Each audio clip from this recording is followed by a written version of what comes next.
शौर्य गाथा।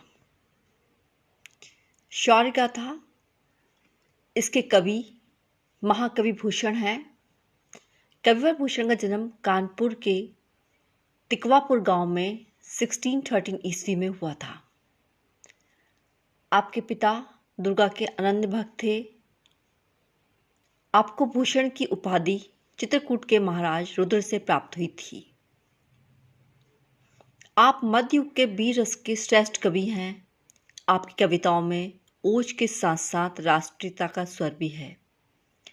आप कई राजाओं के आश्रय में रहे, किंतु आपके जो आश्रयदाता थे वो महाराजा शिवाजी और वीर कैसी छत्रसाल ही थे।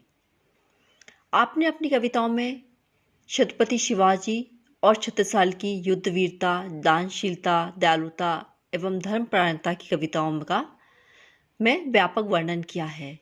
वीर रस आपकी कविताओं में जो देखने को मिलता है वो हिंदी साहित्य में और कहीं भी दुर्लभ है।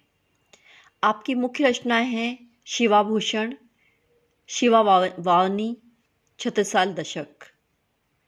आपको हिंदी साहित्य का प्रथम राष्ट्रीय कवि माना जाता है।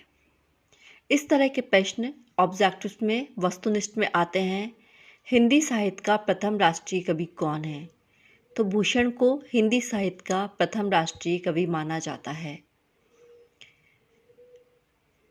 भूषण की कविताएं ब्रज भाषा में हैं। कहीं कहीं आपने अरबी और फारसी के शब्दों का भी प्रयोग किया है।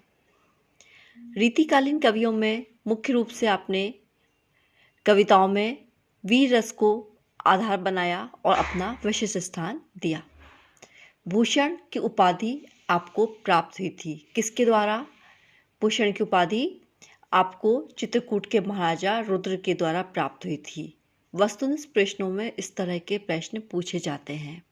तो जब भी कवि परिचय पढ़ें, कवि की मुख्य रचनाएं जो स्पेशल या कोई स्पेसिफिक चीज़ कवि के बारे में कही गई है या लेखक के बारे में कही गई है, उसको और उनकी प्रमुख रचनाओं को किस भाषा में उन्होंने रचनाएं की हैं, ये सब आपको पढ़ना है।